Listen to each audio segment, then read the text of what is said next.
এই তাড়াতাড়ি আয়, তাড়াতাড়ি আয়, তাড়াতাড়ি আয়, তাড়াতাড়ি আয়।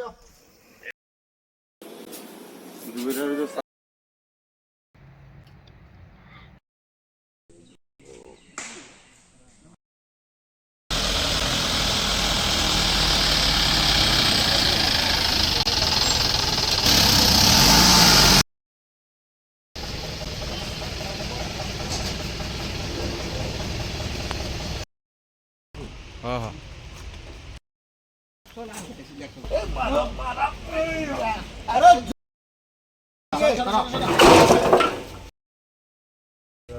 সকালবেলা একটা গোপন সংবাদে আমার কাছে খবর আসে যে মধুপুর আনন্দ সমনী এলাকায় একটা বেআইনি সমিল চলছে।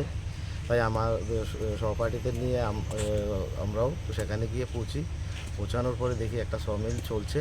আমরা তৎক্ষণাৎ সমিলটাকে আটক করি এবং সাথে কিছু কাঠও আমরা সিজ করি। তো যার বাজার মূল্য সবগুলি মিলে প্রায় 2 থেকে 2.5 লাখ টাকা।